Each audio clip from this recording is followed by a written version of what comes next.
하나님 말씀 오셨습니다. 하나님 말씀 고린도전서입니다. 고린도전서 10장 16절 말씀 보셨습니다. 고린도전서 10장 16절 말씀, 신약성경 제성경으로는 275페이지입니다.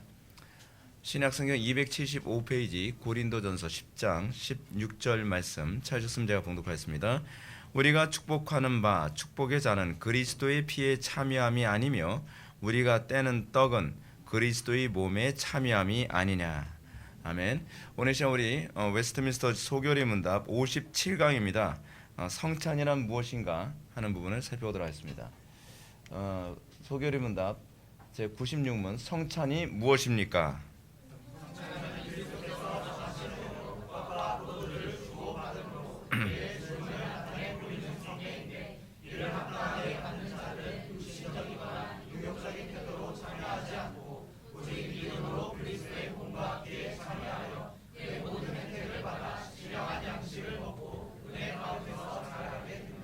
네, 97문 보시겠습니다. 성찬을 합당하게 받으려면 어떻게 하여야 합니까?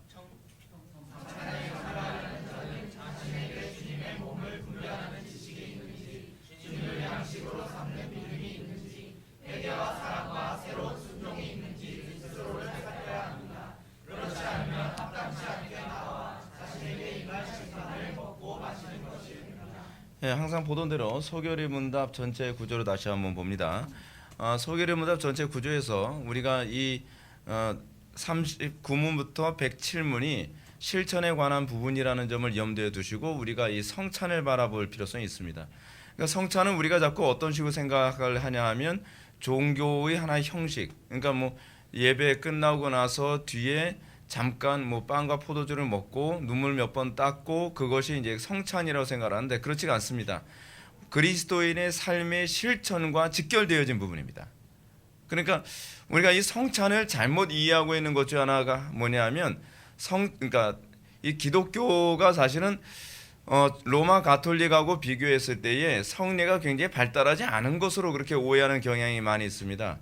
오히려 로마 가톨릭의 성례가 굉장히 미신적이고 실천과 아무런 관계가 없는 그런 예식입니다.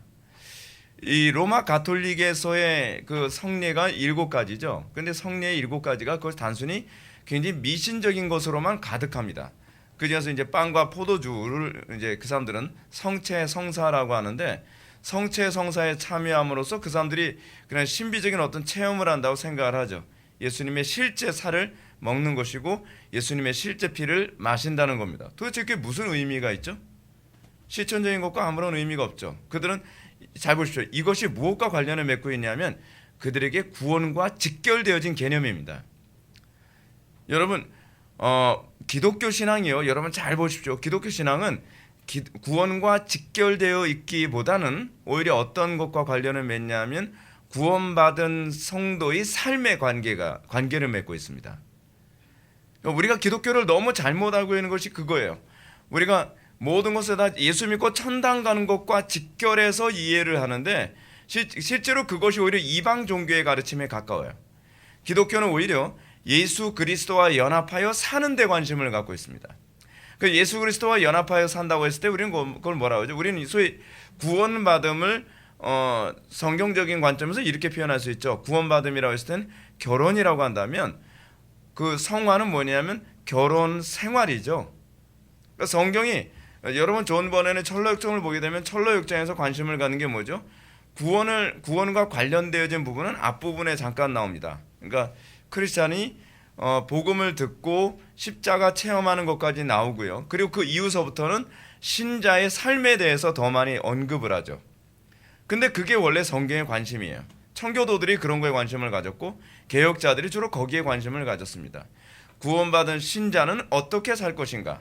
그리고 구원받은 신자의 삶에 오는 수많은 유혹들이 뭐고 그 유혹과 도전을 어떻게 극복하며 살 것인가가 소위 성경이 우리들에게 관심을 갖는 부분이죠. 그래서 여러분 성례에서 우리 성찬과 그러니까 세례와 성찬의 특징이 뭡니까? 세례 받지 않은 사람은 성찬에 참여할 수가 없죠. 그 세례가 뭘 의미하죠? 구원받은 자의 삶과 관련을 맺고 있죠. 그러니까 구원과 직결되어진 개념입니다. 우리의 정과이고 십자가에 못 박는 소위 할례와 관련되어진 것이죠. 그러니까 할례가 뭐라 그랬죠?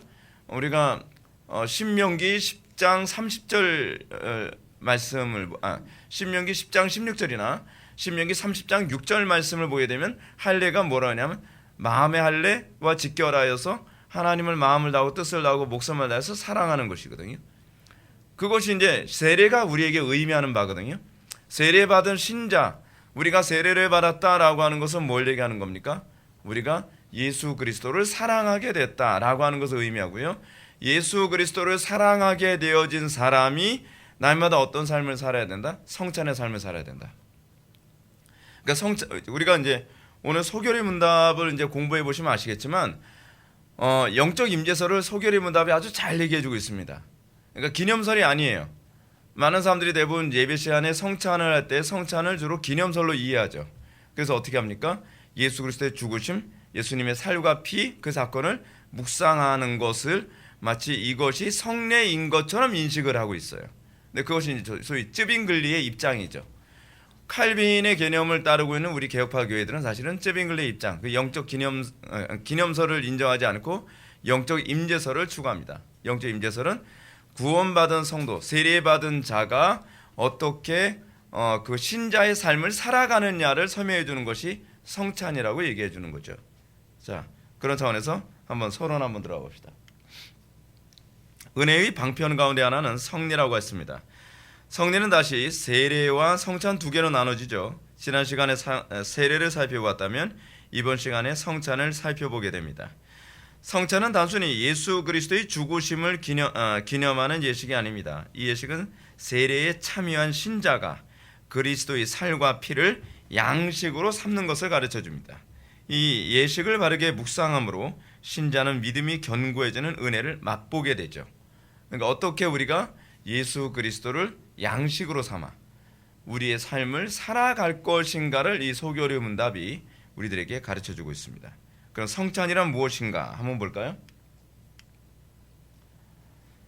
96문 보면 성찬은 그리스도께서 정하신 대로 떡과 포도주를 주고 받음으로 그의 죽음을 나타내 보이는 성례인데, 이를 합당하게 받는 자들은 육신적이거나 유격적인 태도로 참여하지 않고 오직 믿음으로 그리스도의 몸과 피에 참여하여 그의 모든 혜택을 받아 신령한 양식을 먹고 은혜 가운데서 자라게 됩니다.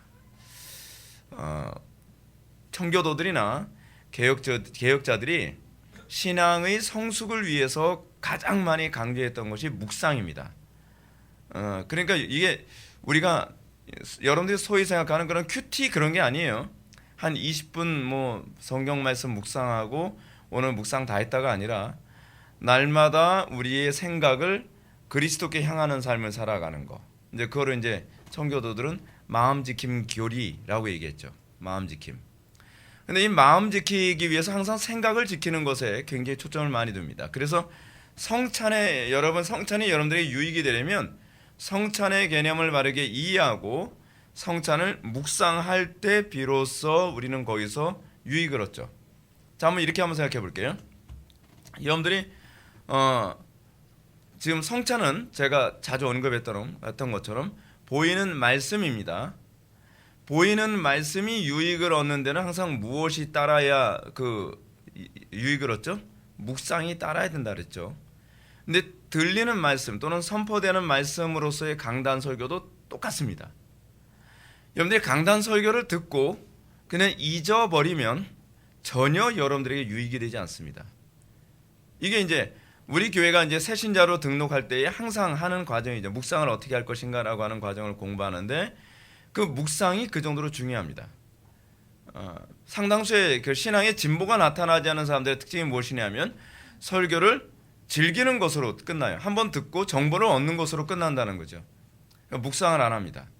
그러니까 제가 이제 외부에서 제 설교를 인터넷에서 계속 듣는 분들에게 항상 권하는 얘기가 그겁니다. 목사님, 제가 왜 설교를 듣는데 변하지 않죠? 그래서 제가 많이 들으려 하지 마십시오.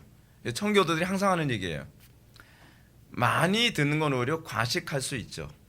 소화할 수 있는 만큼만 듣는 것이 훨씬 더 유익합니다. 설교 한 편을 듣고 그걸 계속적으로 묵상을 해서 내 삶 속에 적용하려 애쓰는 것이 훨씬 낫지. 한 편 듣고 오케이 그다음 해서 하루에 3편 4편 뭐 들을 수 있어요. 과식할 수는 있으나 이거 청교도들이란 말입니다. 소화할 수는 없다.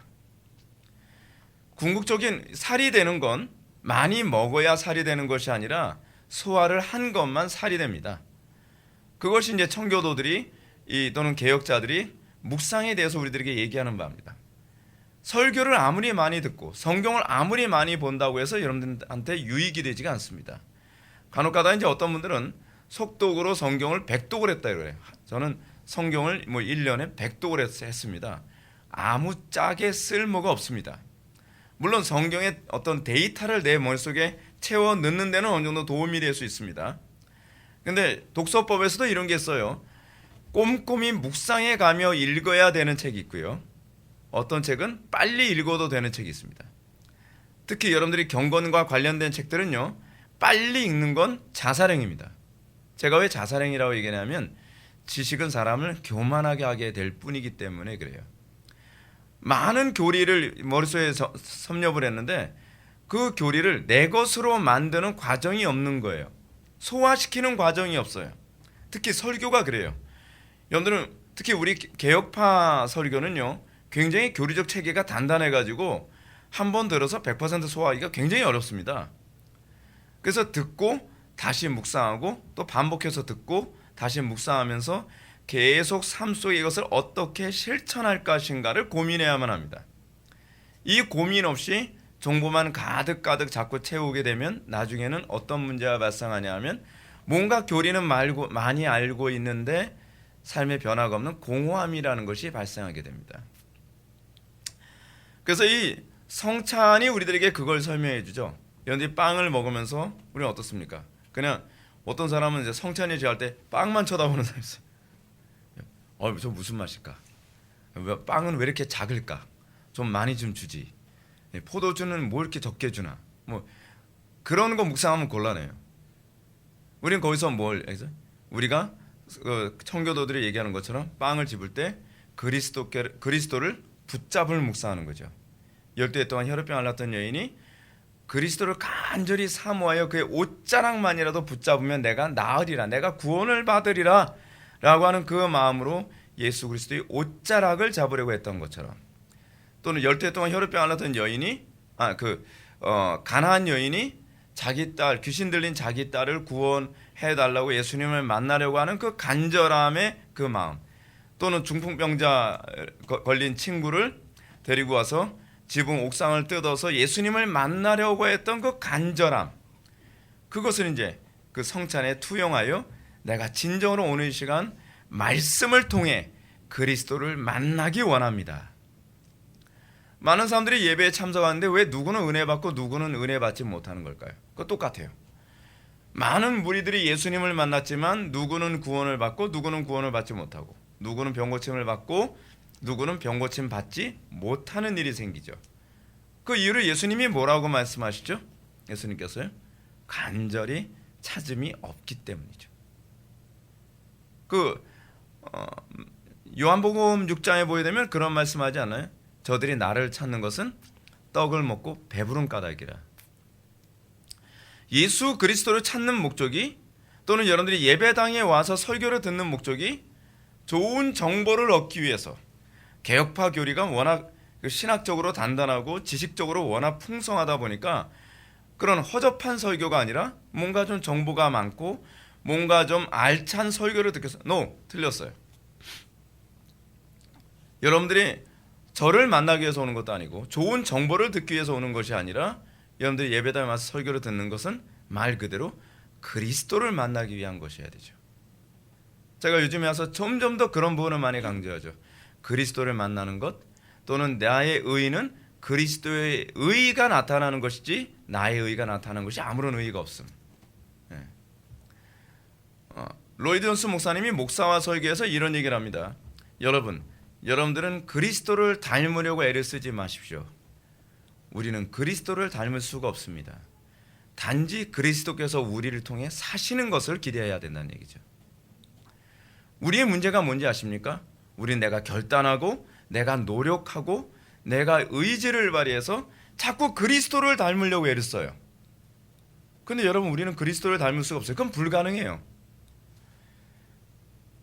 그리스도께서 우리에게 아버지 온전함처럼 너희도 온전하라라고 요구하실 때는 그리스도의 온전함이 나에게서 나오길 바라신다는 얘기지, 내가 온전하기 위한 결단이 필요하다는 얘기는 아니에요. 그래서 온전의 주체는 그리스도시죠.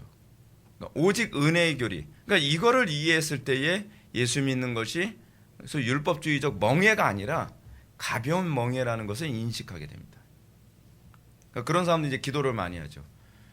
하여간 성찬에서 우리는 그리스도를 붙잡음, 그리고 그리스도를 붙잡고 또 그리스도를 붙잡기만 하는 것이 아니라, 그리고 그 말씀을 내가 입으로 먹고 씹어 소화하여 내 영적인 살과 피가 되게 하는 것, 이것에 관심을 가져야 되는 거죠.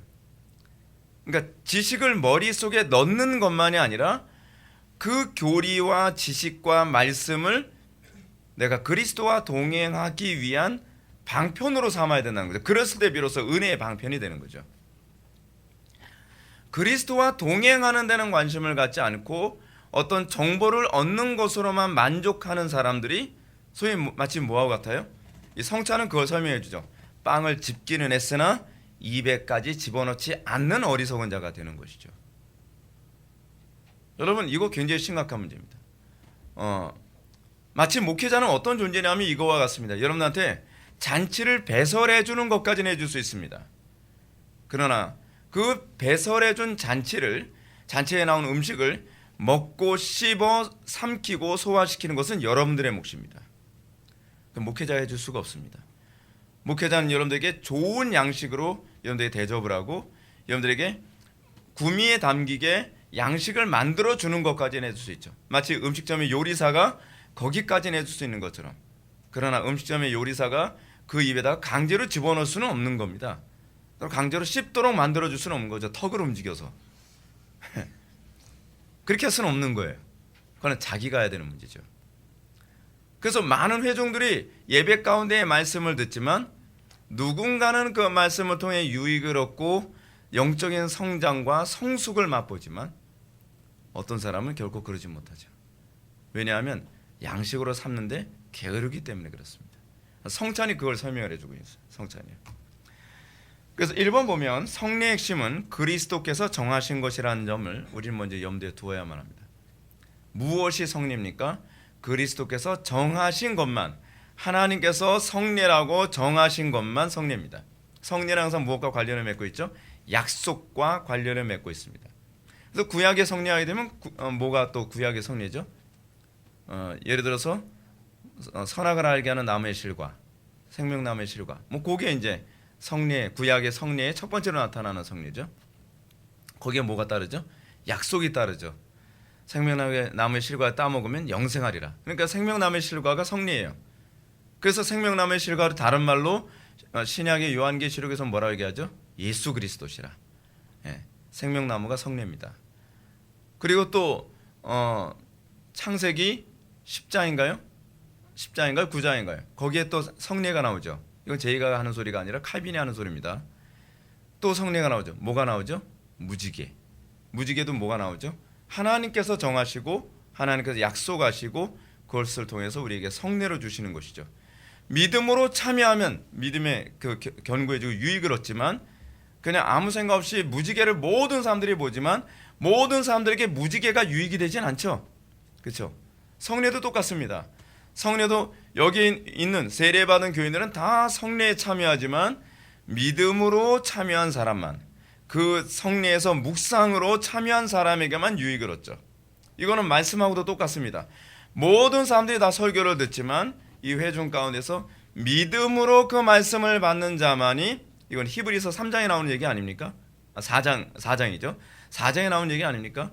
믿음으로 화합하여 그 말씀을 받는 자에게는 유익이 되지만 그 말씀을 들을 때에 그 마음을 굳게 하는 자에게는 말씀이 유익이 되지 않죠. 그러므로 너희가 오늘날 그의 음성을 듣거든 마음을 강팍케 하지 말라. 그죠? 말씀을 들었을 때에 말씀을 믿음으로 받은 사람에게만 유익이 되는 겁니다. 성례도 동일합니다. 그래서 우리는 우리의 믿음의 유익이 될 수 있는 것은 오로지 그리스도께서 정하신 것만 유익이 됩니다. 근데 그리스도께서 제자들에게 성례 두 가지를 말씀하셨죠. 세례와 성찬을 말씀하시고 세례와 성찬을 제자들에게 주님 오시는 그날까지 하라고 명령하셨죠.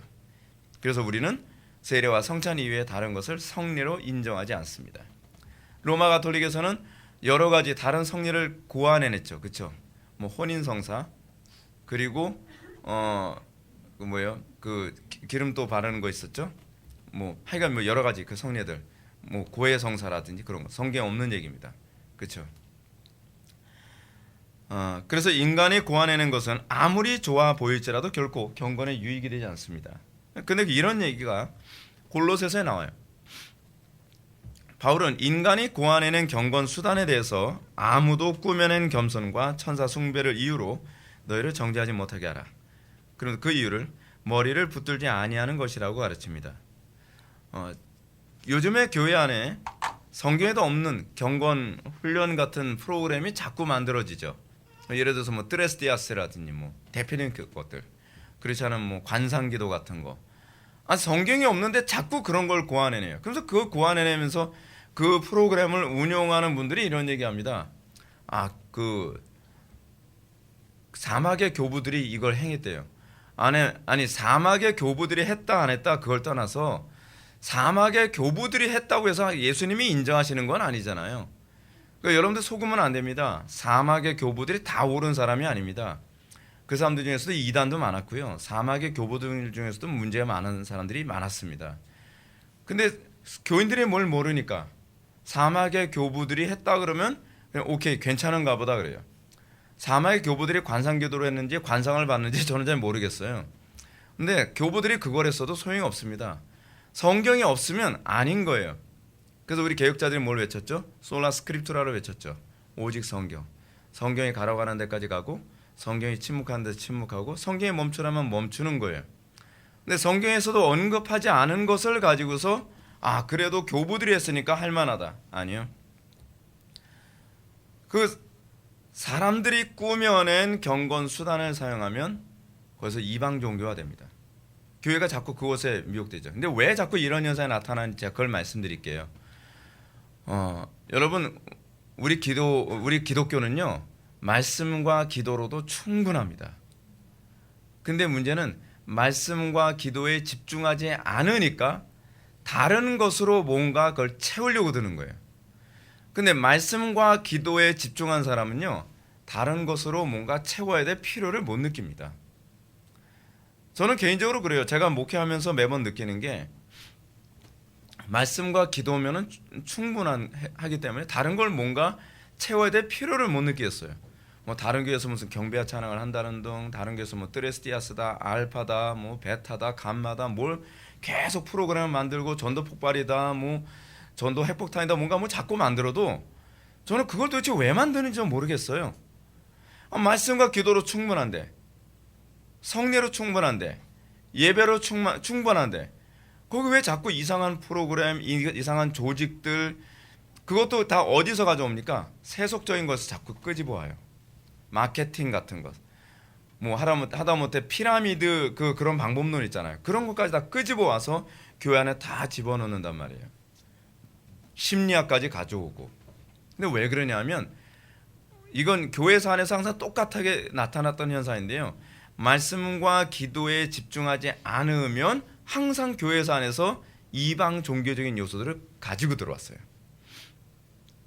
그게 이제 교회가 타락하고 있다는 얘기예요. 교회가. 근데 말씀과 기도에만 집중하면 더 이상 아무것도 필요가 없습니다. 독선이 아니에요. 이건 교회사가 입증하는 바예요. 그래서 계속적으로 바울이 이렇게 얘기합니다. 왜 겸손과 사람들이 꾸며낸 겸손과 천사 숭배로 너희를 정죄하지 못하게 하냐? 그 이유를 머리를 붙들지 아니하는 것이라고 가르칩니다. 아주 핵심이죠. 그리스도를 붙들지 않는 겁니다. 제가 우리 요즘 한국 교회에서 사용하는 수많은 프로그램에 대해서 제가 부정적으로 얘기하는 게 그거예요. 그 프로그램들이 거의가 다 그리스도를 붙드는 게 없어요. 아니 거의가 다가 아니라 아예 그리스도를 붙드는 게 없어요.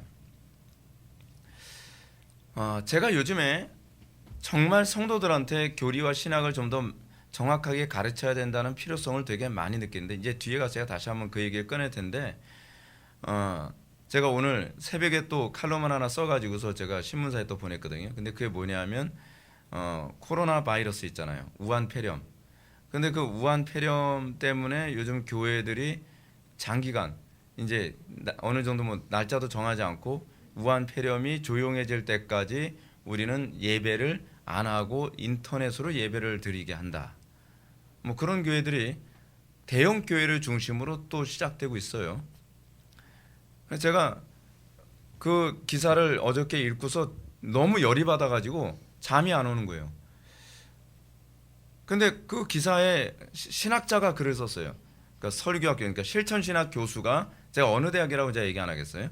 모 대학의 실천신학 교수가 그 부분에 관해서 뭐라 얘기하냐면 예배는 우리의 예배의 본질은 그 현장 예배에 있지 아니하고 삶에 있다. 그것이 예배의 본질이다. 뭐 맞는 얘기처럼 들려요. 맞는 얘기처럼. 실제로 여러분 우리의 예배의 현장은 삶이죠. 그건 맞는 얘기예요.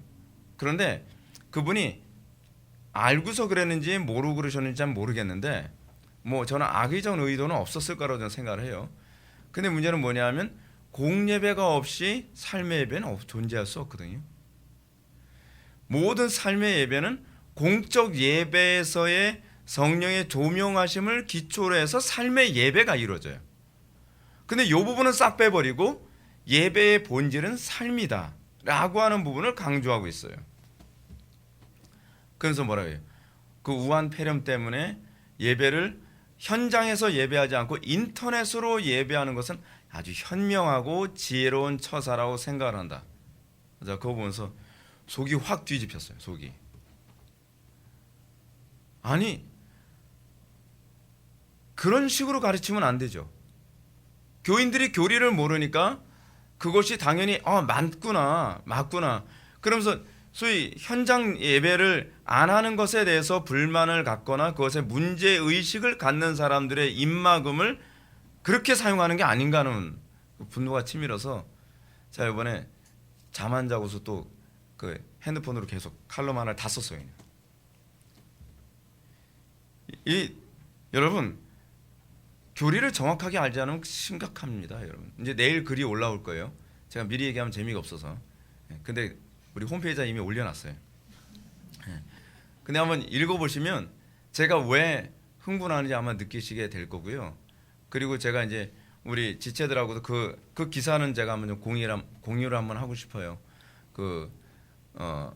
우한 폐렴 때문에 예배를 안 하는 것에 관해서 긍정적으로 쓴 기사에 대해서 제가 여러분들하고 공유를 할 테니까 한번 그것도 읽어보시고 제가 쓴 칼럼도 한번 읽어보시면서 한번 생각을 한번 해봤으면 좋겠습니다. 제가 뭘 말씀드리려고 하는 거냐면 근본적으로 오늘날 기독교는요 머리된 그리스도를 붙잡는 데 집중하지 않고 있다는 것이 문제라는 거예요. 기독교 신앙은 뭐죠? 그리스도의 머리 대신 그리스도를 붙잡는 거예요. 그게 전부예요.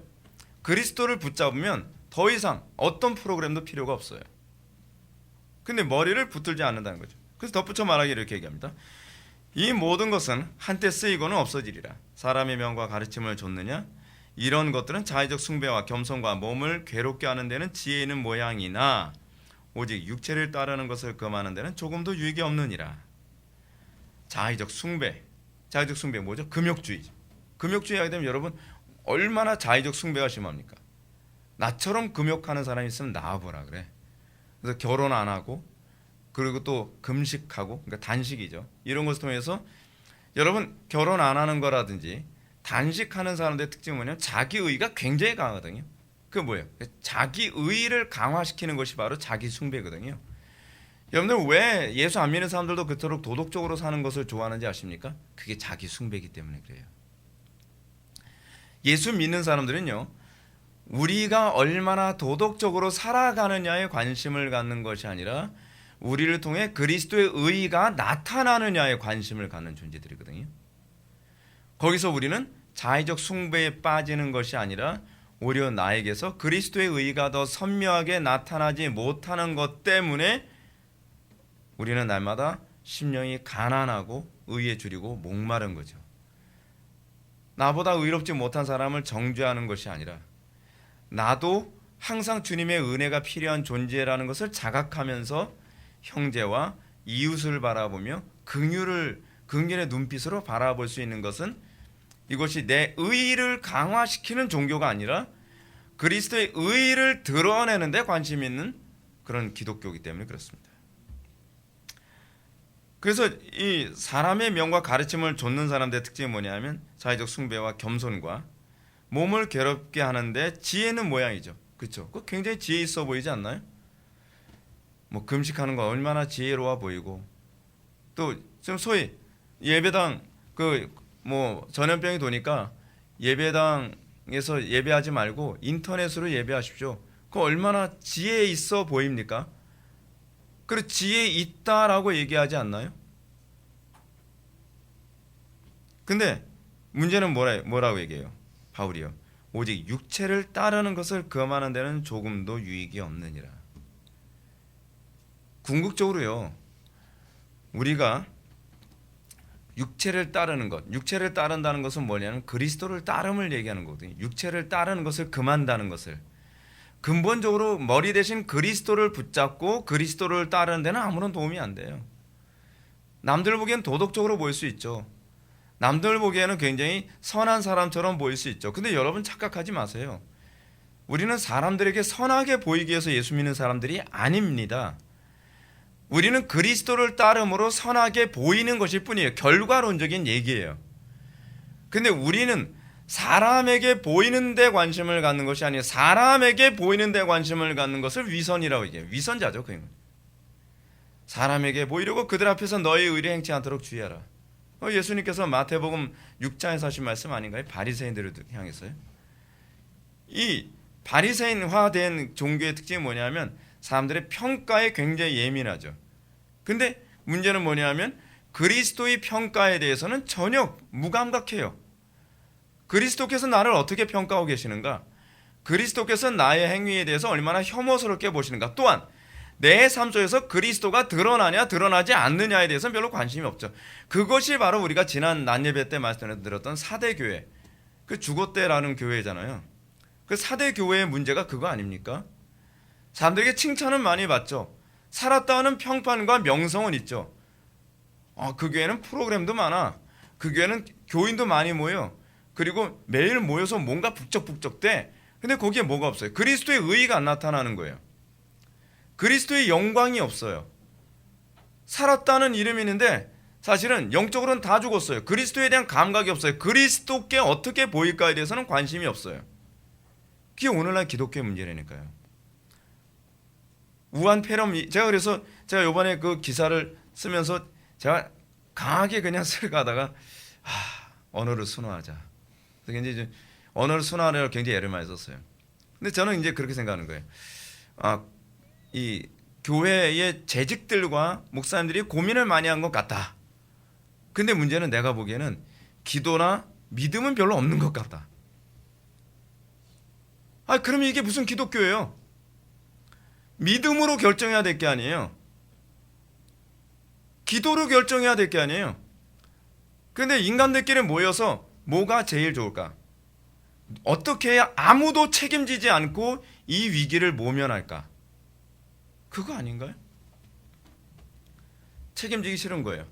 교회 안에서 누군가 하나라도 폐렴 환자가 딱 나타나면, 이 코로나 바이러스에 감염된 사람 하나 나타나면 장로님이 책임져야 되는지, 안수 집사님이 책임져야 될지, 담임 목사님이 책임져야 될지 다 책임지기 싫다는 거죠.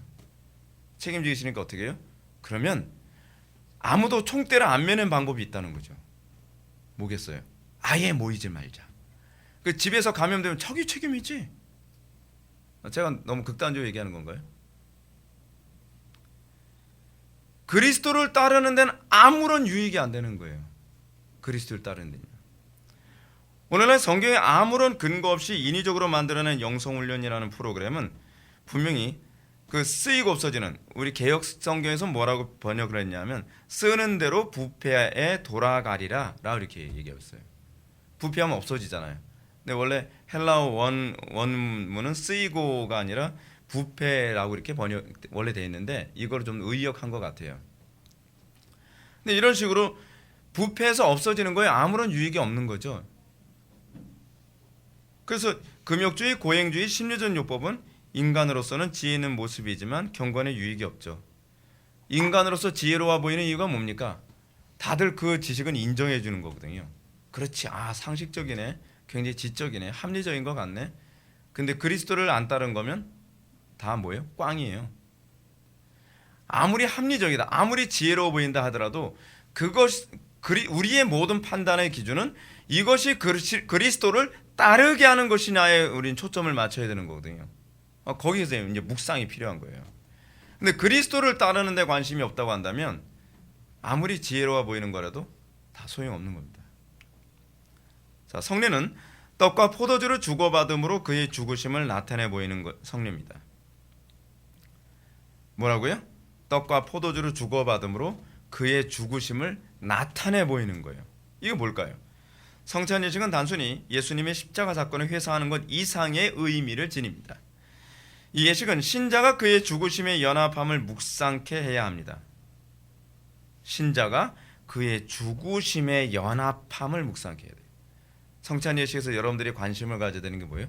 내가 나의 정욕과 나의 이 판단과 나의 경험과 내 지식을 어떻게 해요? 죽이는 것에 관심을 가져야 된다는 거죠. 좀 더 볼까요? 떡과 포도주를 먹고 마실 때 우리는 그의 죽으신 살과 흘리신 피의 연합됨을 묵상케 됩니다. 그의 살과 피는 의를 위한 핍박과 환난이요 라고 얘기합니다. 죽기까지 진리를 따름으로 좁은 길로 걸어간 삶을 상징합니다. 우리가 성찬에 참여할 때에 예수님의 그 고난받는, 그 고난에 의해서 찢겨진 그분의 살을 묵상하는 것이고요. 그리고 예수 그리스도의 우리가 잔에 참여할 때는 그 고난을 통해서 흘리신 피를 묵상하며 우리가 성찬에 참여하는 겁니다. 그러므로 그리스도인들이 끊임없이 성찬에 참여함으로써 우리는 어떻게 해요? 의로 인한 고난을 우리가 참여하는 것에 관심을 가져야만 합니다.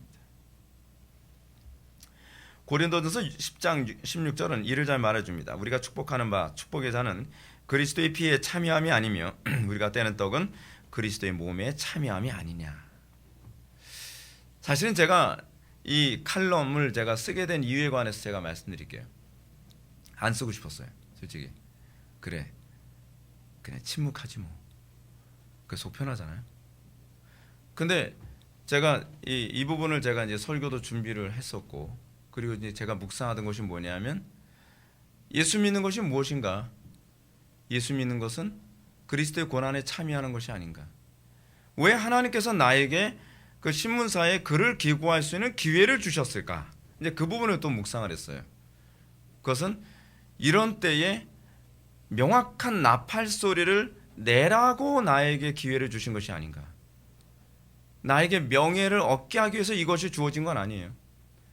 남들 앞에서 유명해지고 박수 받으라고 이 기회를 주어진 것이 아니라 이럴 때를 위해서, 이럴 때에 명확한 나팔 소리를 내라고 나한테 이 기회를 주신 것이 아닌가라는 생각이 드는 거예요. 나팔 소리를 내고 욕을 먹겠죠.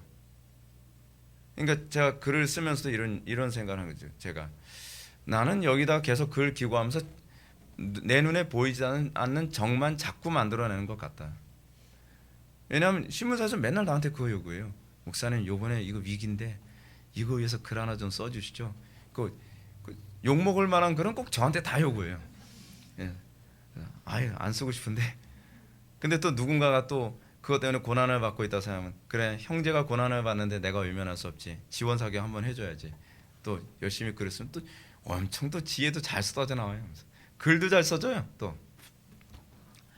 근데 그거거든요. 하나님께서 우리에게 요구하시는 것이 뭐예요? 그리스도의 고난에 참여하는 거. 예. 우리는 분명한 나팔 소리를 내야 될 때에 나팔 소리를 내므로써 핍박받는 거, 고난받는 거, 미움받는 거. 그런데 그것이 아무에게나 주어지는 건 아니라는 거죠.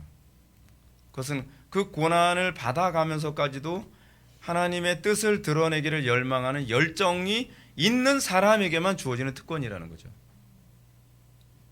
저는 그게 특권이라는 생각이 들어요. 왜냐하면 아무나 할 수 있는 일이 아니에요. 글 잘 쓰고 똑똑해서 되는 것이 아니라 미움 받더라도 그 길을 걷고 싶어하는 열정이 있는 사람에게만 이 길이 열려 있거든요. 성찬은 우리들에게 이제 그걸 설명해 주는 거예요. 성찬이 뭐예요?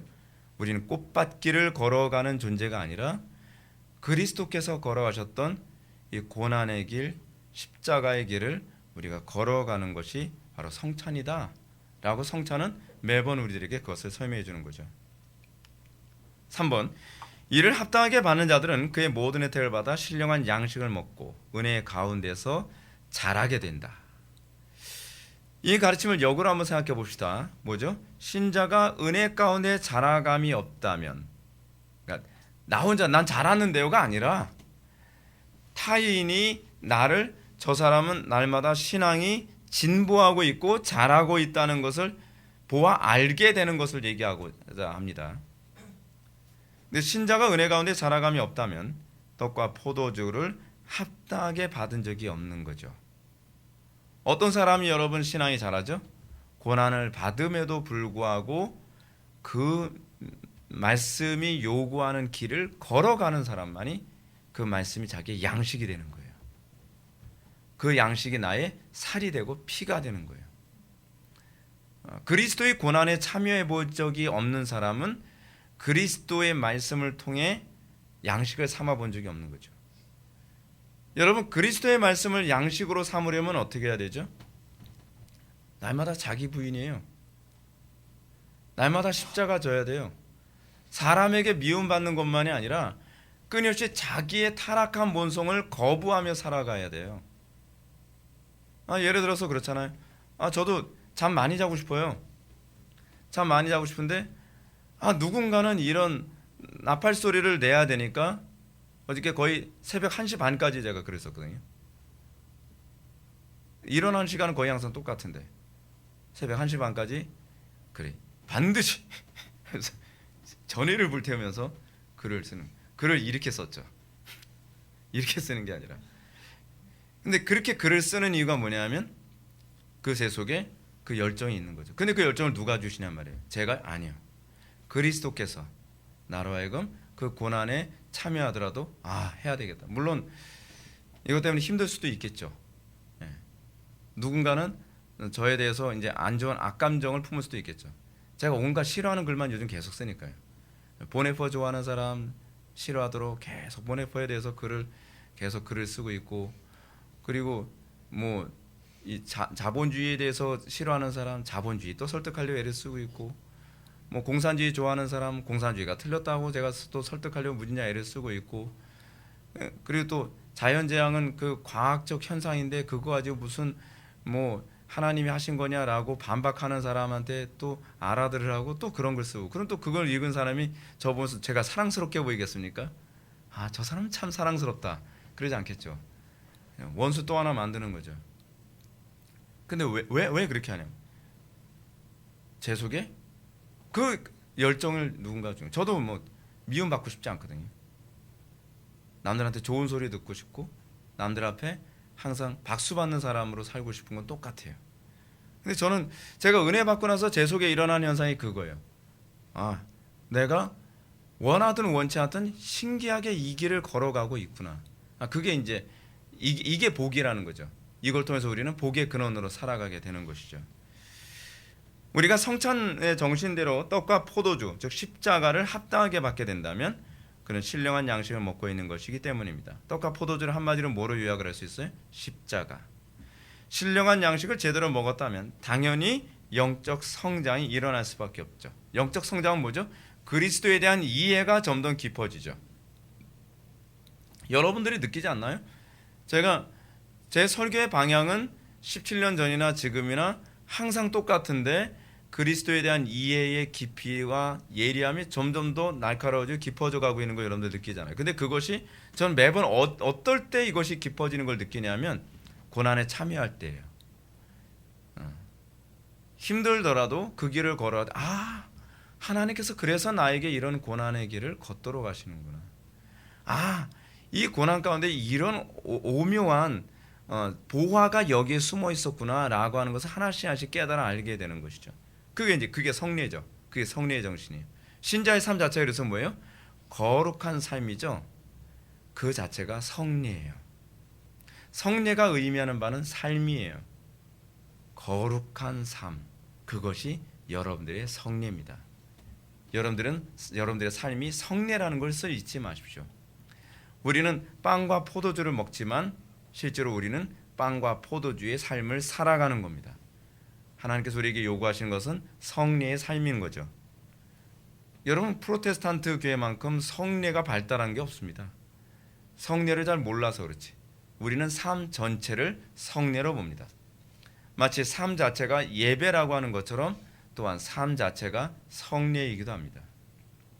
어거스틴은 유다는 주님과 함께 빵을 먹긴 했지만 빵과 더불어 주님을 먹지는 못했다. 아주 정말 멋들어진 표현 아닌가요?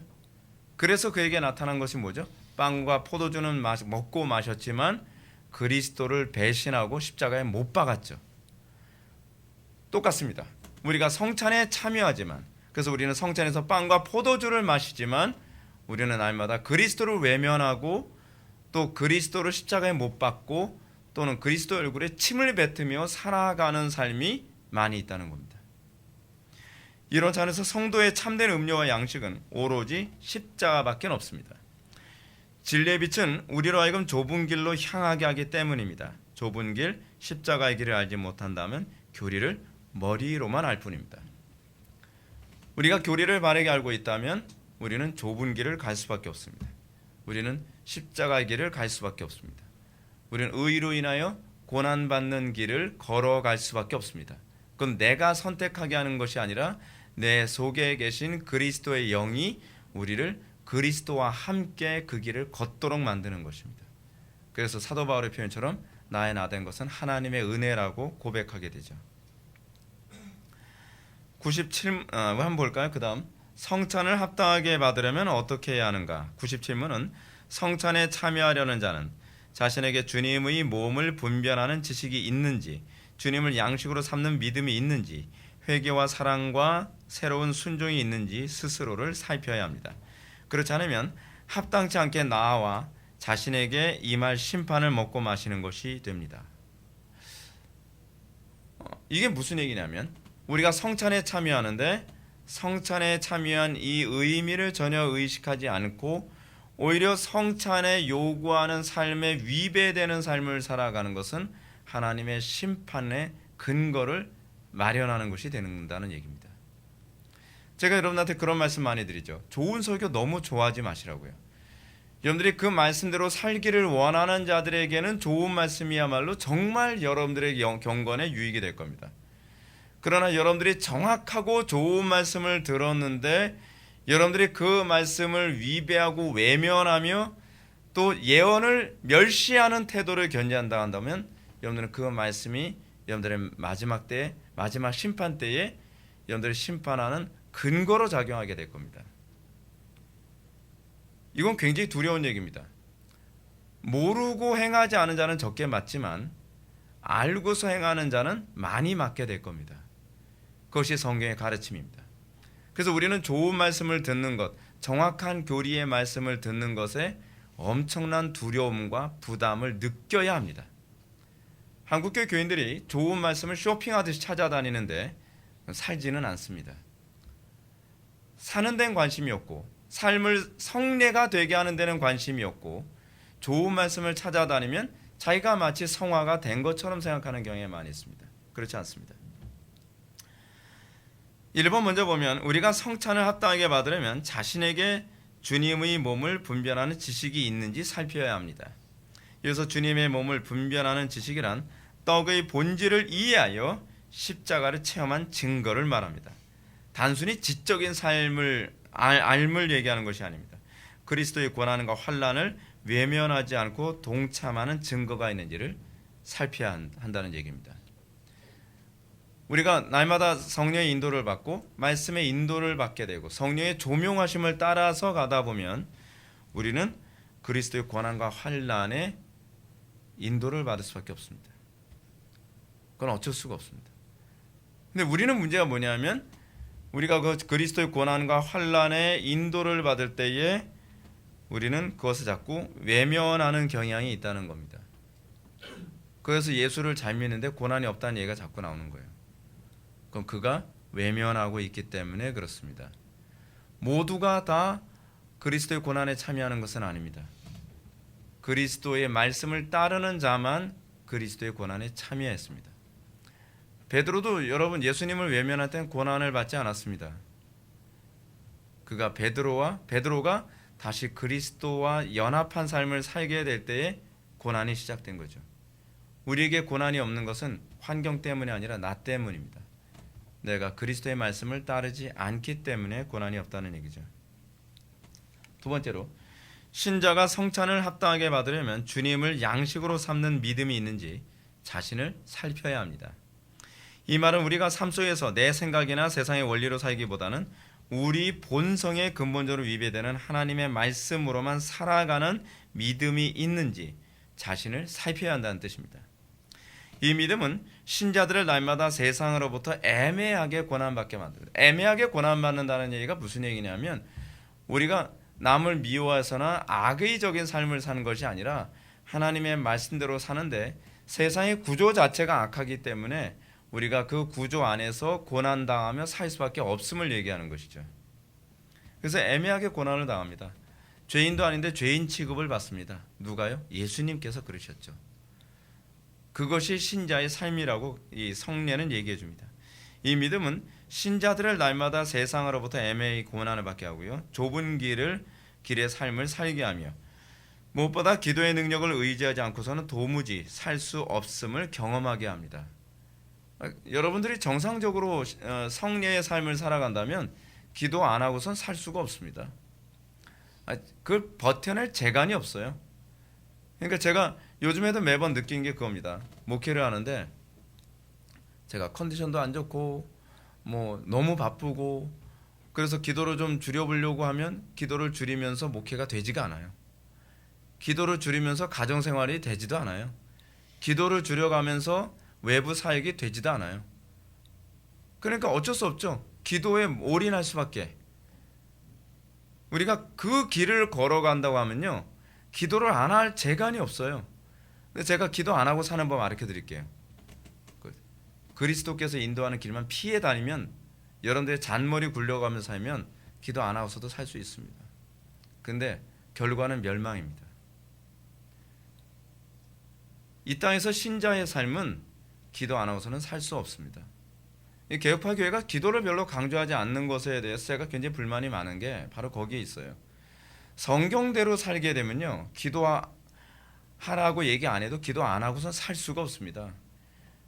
아니 왜냐하면 내 힘으로 이겨낼 수가 없잖아요. 이 땅의 고난과 환난이 너무 크잖아요.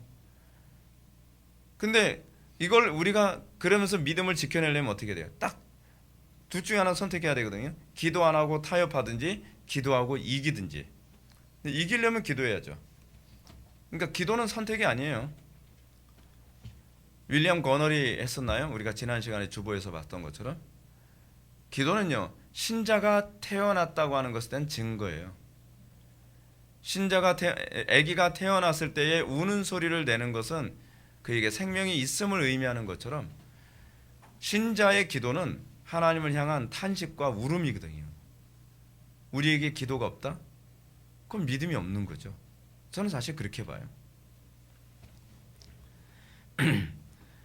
따라서 기도의 능력을 의지하지 않고도 진리의 빛을 따라 산다고 한다면 그는 자기 지혜와 능력으로 살아가는 것이 분명합니다. 진리의 빛을 따라 산다면 결코 기도를 통해 날마다 능력을 공급받지 않고서는 살 수 없습니다. 세 번째 볼까요? 우리가 성찬을 합당하게 받으려면 회개와 사랑과 새로운 순종이 있는지를 스스로 살펴야 합니다. 회개는 진리의 말씀 앞에서 자신을 비춰 날마다 돌이키는 태도를 말하죠. 이는 전적으로 자신의 본성을 거역하는 삶을 얘기합니다. 이게 성찬의 삶이에요. 우리의 삶이 성례적이다라고 했을 때는 우리는 날마다 회개하는 삶을 살아가야만 합니다. 우리 삶의 매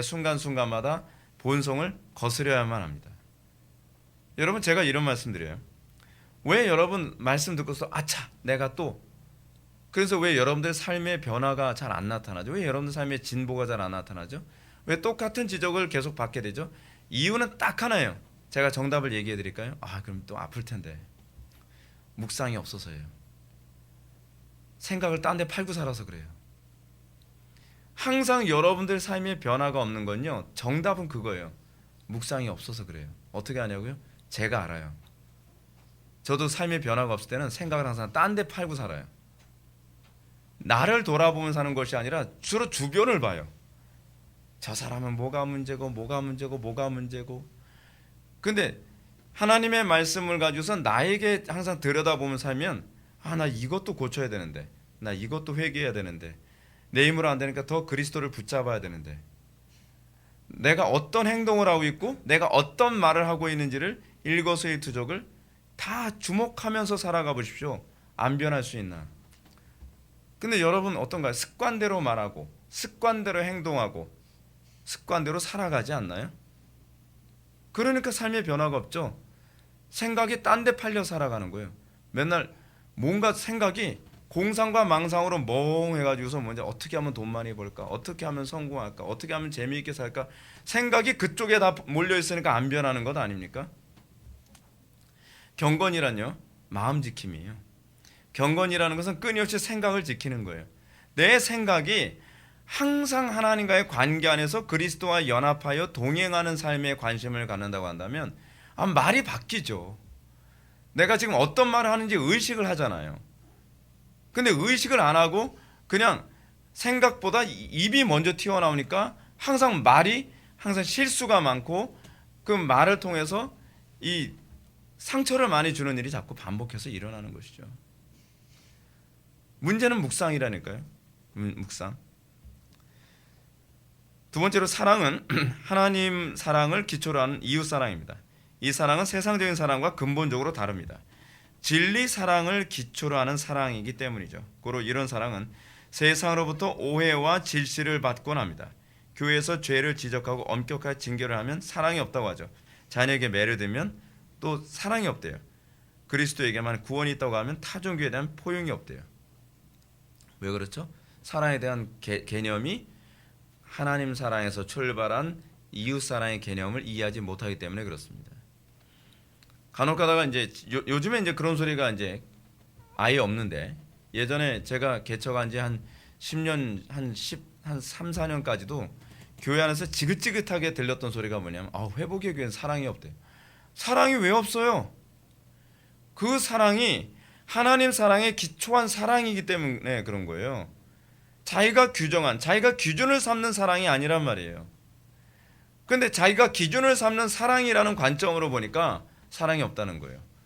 예배 늦었다고 어떻게 권징석에 앉히네요. 그게 사랑이에요. 자녀들 잘못했다고 종아리를 때려요. 사랑이 없는 건가요?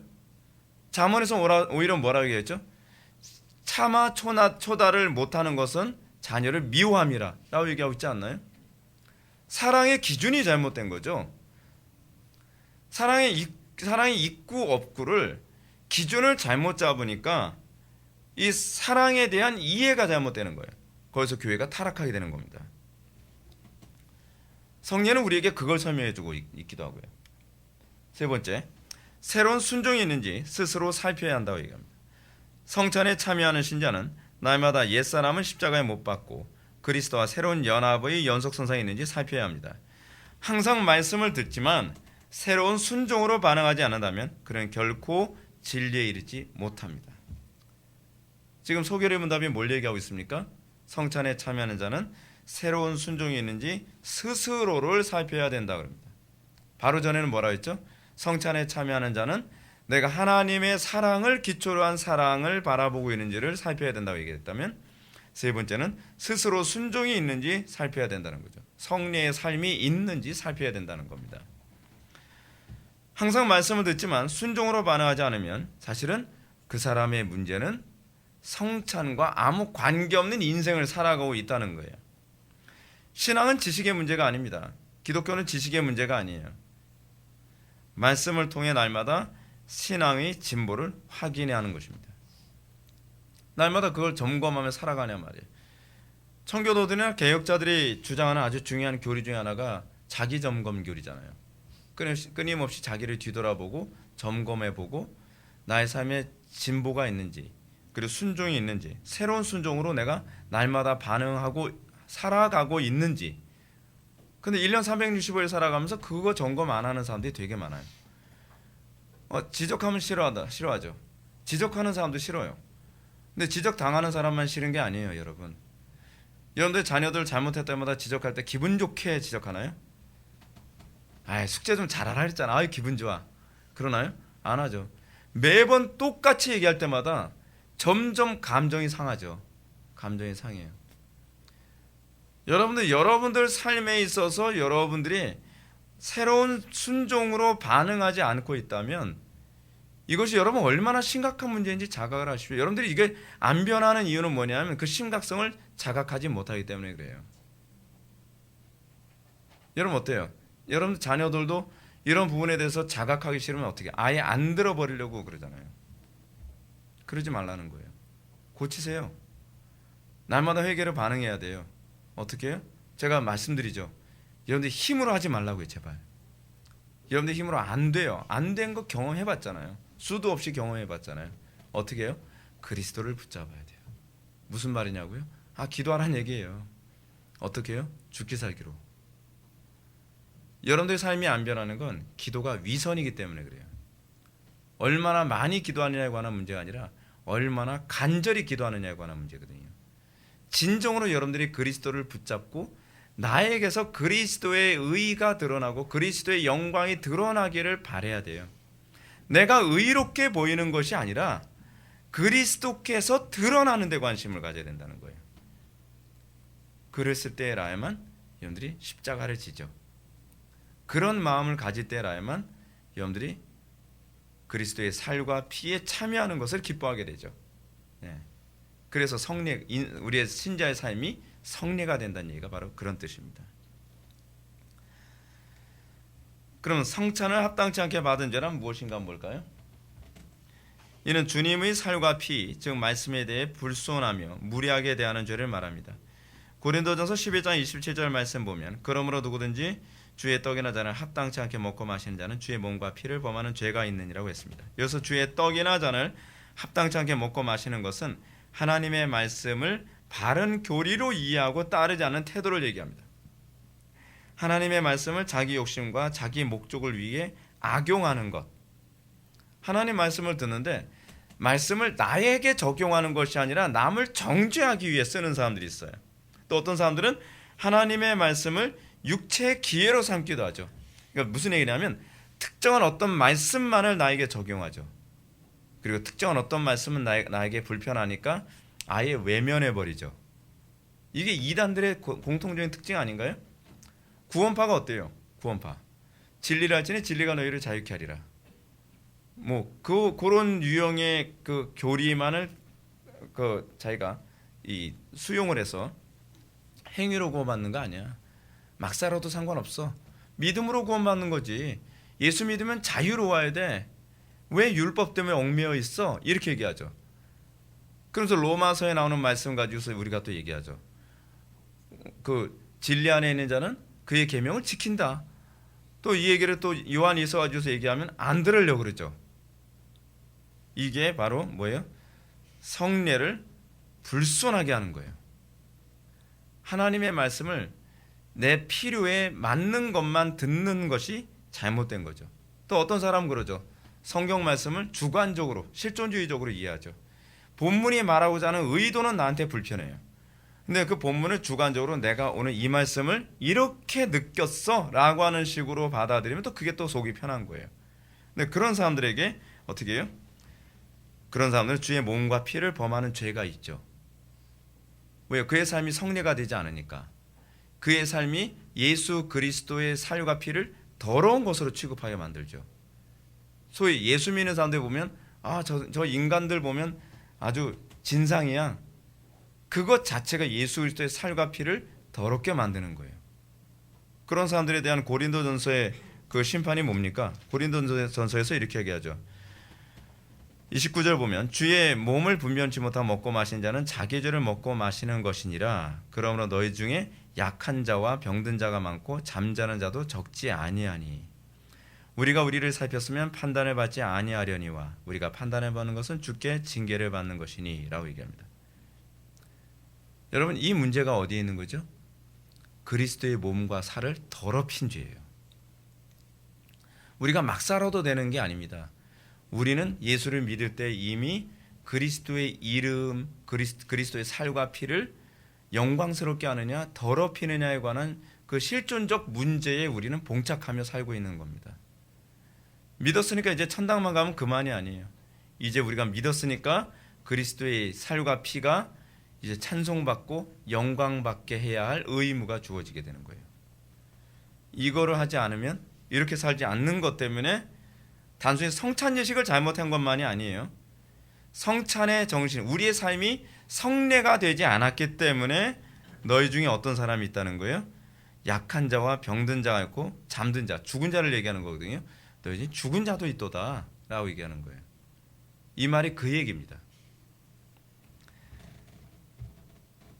어떤 사람은 하나님의 말씀을 감상만 할 뿐 순종하지 않거나 하나님의 말씀을 의도적으로 거부하고 적대시하는 태도를 가지고 있는 사람이죠. 이런 사람들은 그렇게 징계를 받게 될 것입니다. 그 다음에 나온 얘기가 그 얘기죠. 주의 성찬에 이런 태도로 참여하는 자들은 자신에게 임할 심판을 먹고 마시는 것이 됩니다. 고린도전서 11장 30절은 그 심판을 다음과 같이 가르칩니다. 이러므로 너희 중에 약한 자와 병든 자가 많고 잠자는 자도 적지 아니하니. 그래서 매튜엘리는 이 부분에 대해서 이렇게 얘기하죠. 어떤 이들은 병으로, 어떤 이들은 죽음으로 벌을 받았다. 다음을 주목하자. 주의 만찬을 부주의하게 무례히 받으면 현세의 형벌을 가져온다. 이는 성찬 예식이 단순히 형식이 아니라 하나님께서 주목하시는 신령한 예식임을 보여준다. 그렇기 때문에요. 여러분들 새신자들이나 또는 성찬에 처음 참여하게 되는 학생들에게 성례를 굉장히 조심스럽게 가르쳐야 됩니다. 성찬에 빵과 포도주 가지고 장난질하는 걸 여러분들이 그냥 보면 안 돼요.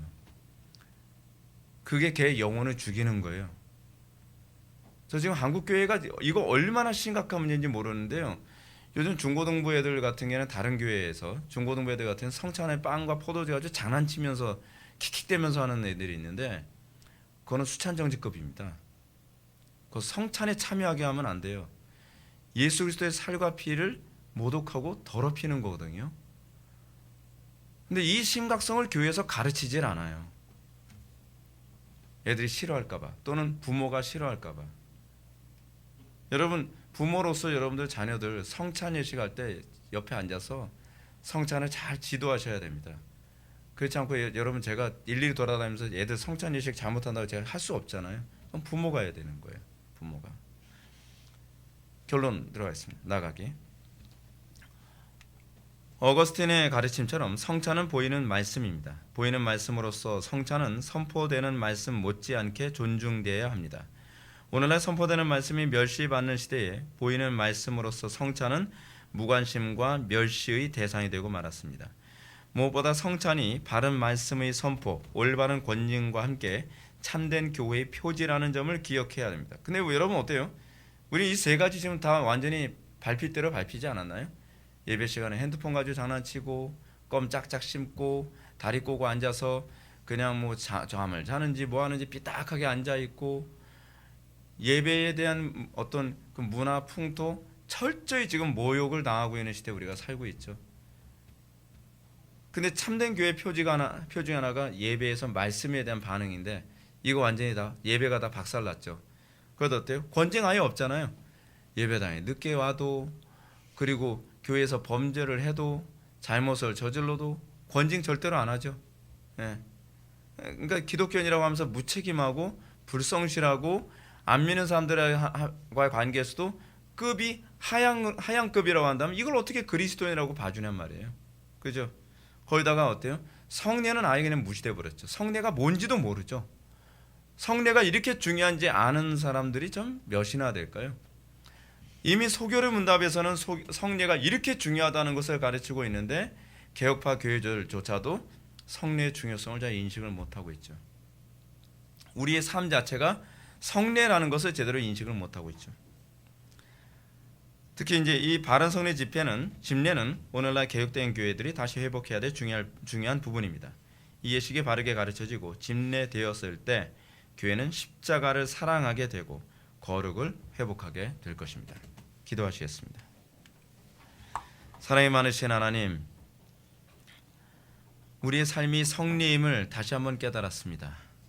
우리가 십자가를 사랑하고 우리가 그리스도의 고난과 그리스도의 멸시에 우리가 참여하는 것을 기뻐하며 우리가 그 예수 그리스도의 살과 피에 참여함으로 우리가 주님과 함께 부활하게 될 것을 우리가 믿습니다.